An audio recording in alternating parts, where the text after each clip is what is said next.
आइए समझते हैं फॉरवर्ड कंट्रैक्ट और फ्यूचर कंट्रैक्ट होते क्या हैं। एक एग्जाम्पल से समझते हैं। आज सितंबर 8 है और सितंबर 30 का सिल्वर का कंट्रैक्ट है। एक पार्टी को लगता है कि सिल्वर का रेट आज सितंबर 8 में सौदा हो रहा है, बायर और सेलर बीच में सिल्वर का।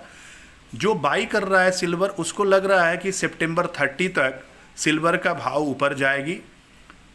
तो वो बंदा जिसको ऊपर जाने का लग रहा है वो सिल्वर आज के डेट में सितंबर 8 में सितंबर 30 वाला कंट्रैक्ट बाई करके चलेगा। और जो भी पार्टी को लग रहा है कि सितंबर 30 तक प्राइस गिर सकता है, तो सितंबर 30 का सिल्वर का एक्सपायरी वाला जो आइटम है वो सेलर उसको सेल करेगा आज सितंबर 8 के डेट में, 8 सितंबर में।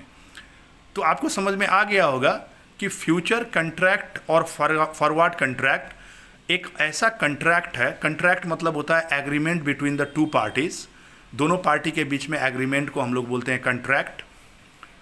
तो दोनों के बीच में एग्रीमेंट कब हुआ? जब एक को लगा कि सिल्वर का भाव बढ़ने वाला है सितंबर 30 तक और दूसरे को लगा कि सितंबर 30 तक सिल्वर का भाव गिर सकता है, तो वो सेल करेगा। तो यहाँ बायर और सेलर का कॉम्बिनेशन से बन जाता है फ्यूचर कंट्रैक्ट।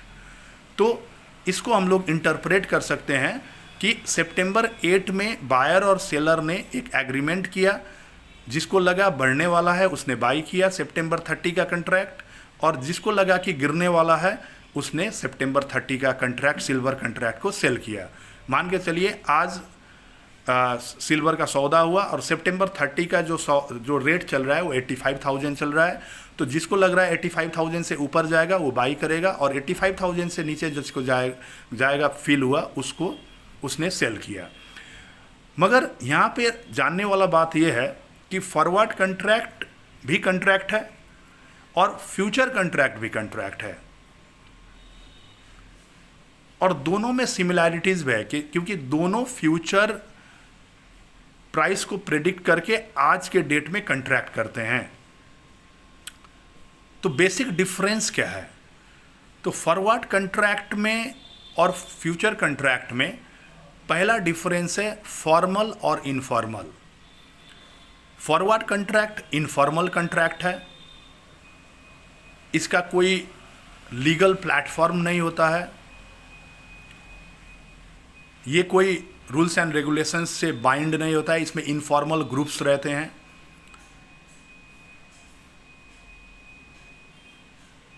और फ्यूचर कंट्रैक्ट एक लीगल कंट्रैक्ट है, इसमें लीगल प्लेटफॉर्म में ये किया जाता है। नेक्स्ट डिफरेंस है एक्सचेंज और नो एक्सचेंज प्लेटफॉर्म। फर्स्ट में एक्सचेंज प्लेटफॉर्म फ्यूचर कंट्रैक्ट में, और फॉरवर्ड कंट्रैक्ट में नो एक्सचेंज प्लेटफॉर्म। मतलब फॉरवर्ड कंट्रैक्ट दो पार्टी के बीच में होते हैं, कोई एक ग्रुप उसको संचालित करती है, एक्सचेंज नहीं रहते हैं, और एक पार्टी और दूसरे पार्टी के बीच में कंट्रैक्ट वो लोग करवाते हैं, और वहाँ पे बायर और सेलर्स एक दूसरे को जानते हैं।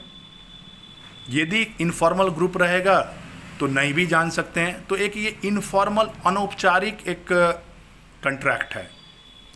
मगर फ्यूचर कंट्रैक्ट में एक्सचेंज रहते हैं, जैसे सिल्वर के केस में मल्टी कमोडिटी एक्सचेंज MCX, जैसे आप रिलायंस का फ्यूचर कंट्रैक्ट लेते हैं तो NSE national stock exchange.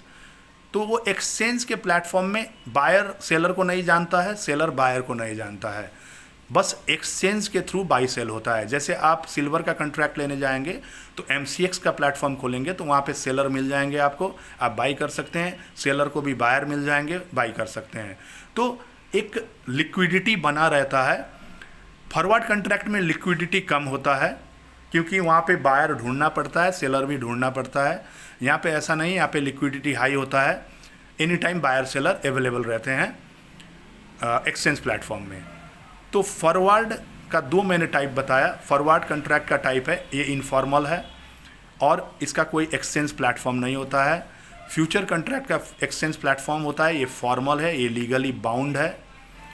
Number 3 यदि आप पॉइंट जानेंगे तो इसमें फॉरवर्ड कंट्रैक्ट में सबसे बड़ा जो रिस्क होता है वो होता है डिफ़ॉल्ट रिस्क।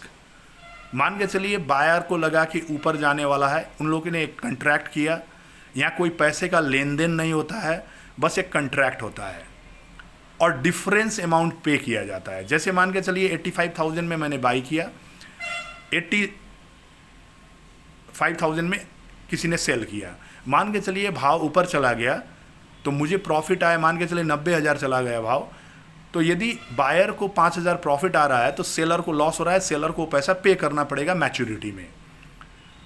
तो यहाँ सिचुएशन ये बन सकता है, कुछ मार्जिन अमाउंट दिया जाता है, यदि मार्जिन अमाउंट एक्सीड हो जाता है, मान के चलिए उसने मार्जिन दिया है 50,000 का मार्जिन दिया है सिल्वर में, और उसने खरीदा है 30 किलो, बेचा है 30 किलो और खरीदने वाले ने 30 किलो खरीदा है। अब मान के चलिए यदि 5,000 ऊपर चला गया तो 1.5 लाख रुपया मुझे बायर को मिलना चाहिए, और यदि 1.5 लाख रुपया सेलर को लॉस हो रहा है तो 1.5 लाख रुपया सेलर बायर को देगा। मगर यहाँ पे 50,000 का जो मार्जिन था वो मार्जिन बढ़ के चला जाता है -1 लाख रुपया, क्योंकि ऑलरेडी 50,000 जमा किया था। अब उसमें होता क्या है कि पहले शुरू में 50,000 से ऊपर जाते ही फ़ोन किया जाता है, इनफॉर्मल ग्रुप है, अरे भाई पैसा जमा कर दो, और वो बोलता है 2-4 दिन टाइम लगेगा, तुम करते रहो। उसके बाद फिर 50,000 माइनस जाता है, फिर फ़ोन जाता है, फिर वो कम्युनिकेट करते हैं। तो इस तरह से डिफ़ॉल्ट रिस्क काफ़ी हाई होता है फॉरवर्ड कंट्रैक्ट में। मगर एक्सचेंज में जब NSE, BSE और MCX के प्लेटफॉर्म में आप आते हैं, वहाँ पे जैसे मैच्योरिटी होता है, या तो आप जब भी स्क्वायर ऑफ करते हैं अपना सौदा को, तुरंत आपको आपका डिफरेंस मिल जाता है। वहाँ पे कोई बायर सेलर को चीट नहीं कर सकता है, सेलर बायर को चीट नहीं कर सकता है। जो लॉस है, और यदि आप मार्जिन से ऊपर चला जाता है तो आपका सौदा ऑटोमेटिकली एक्सचेंज काट देती है। ऐसा नहीं कि पैसा डालिए फिर आपका सौदा, पैसा डालिए 2 दिन बाद डालूंगा, ऐसा नहीं होता है। इमीडिएटली आपको डालना पड़ता है। मान के चलिए आपने मार्जिन डाला 50,000, आपका 55,000 चला गया मार्जिन रिक्वायरमेंट, तो 5,000 आपको इमीडिएटली डालना पड़ेगा। उसको बोलते हैं M2M, डेली M2M कैलकुलेट होता है, माइनस फिगर डेली डालना पड़ता है, नहीं तो आपका सौदा कभी भी स्क्वायर ऑफ किया जा सकता है एक्सचेंज द्वारा। तो ये था डिफरेंसेस फॉरवर्ड कंट्रैक्ट और फ्यूचर कंट्रैक्ट में। तो हमेशा आपको फ्यूचर कंट्रैक्ट ही करना है, क्योंकि फ्यूचर कंट्रैक्ट लीगल कंट्रैक्ट है, फ्यूचर कंट्रैक्ट में डिफ़ॉल्ट नहीं होता है, फ्यूचर कंट्रैक्ट में आपका बायर और सेलर को एक दूसरे से मतलब नहीं रहता है, एक्सचेंज उसका गारंटी लेती है। तो आज के वीडियो से आपको पता चल गया होगा बेसिक डिफरेंसेस फॉरवर्ड कंट्रैक्ट और फ्यूचर कंट्रैक्ट का। Thank you.